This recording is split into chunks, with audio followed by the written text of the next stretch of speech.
চট্টগ্রামের ঐতিহ্যবাহী ইয়াহিয়া ভান্ডার দরবার শরীফে এক আধ্যাত্মিক ও আনন্দঘন পরিবেশের সৃষ্টি হয়েছে।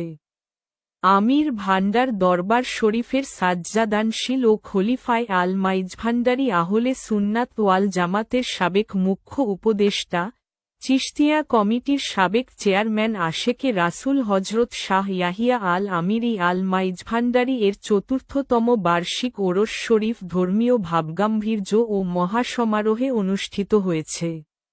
ওরস শরীফ উপলক্ষে দিনব্যাপী নানা ধর্মীয় কর্মসূচি পালন করা হয়।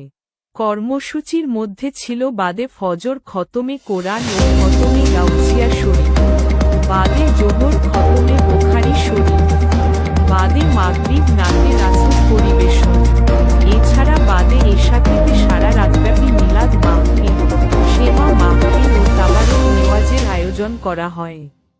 এতে অংশ নেন দেশ বিদেশ থেকে আগত অসংখ্য আশেক ভক্ত। অনুষ্ঠানে দরবারের বড় শাহজাদা মুহাম্মদ আলাউদ্দিন আমিরি আল মাইজভান্ডারী ও ছোট শাহজাদা মুহাম্মদ মঈনুদ্দিন আমিরি আল মাইজভান্ডারী সহ পরিবারবর্গ উপস্থিত ছিলেন। ভক্তদের জন্য তাবারুকের সুব্যবস্থা করা হয়। এদিকে ওরস শরীফ উপলক্ষে হজরত ইয়াহিয়া ভান্ডার দরবার শরীফ ওরস পরিচালনা কমিটি গঠন করা হয়েছে। এতে উপদেষ্টা হিসেবে মনোনীত হন মোহাম্মদ নুরু ফকির ও সেকান্দার কোম্পানি। কমিটির সভাপতি নির্বাচিত হন মোহাম্মদ হোসেন তালুকদার এবং সাধারণ সম্পাদক হিসেবে দায়িত্ব পান মোহাম্মদ সেলিম। অনুষ্ঠান শেষে দেশ ও জাতির কল্যাণ কামনায় বিশেষ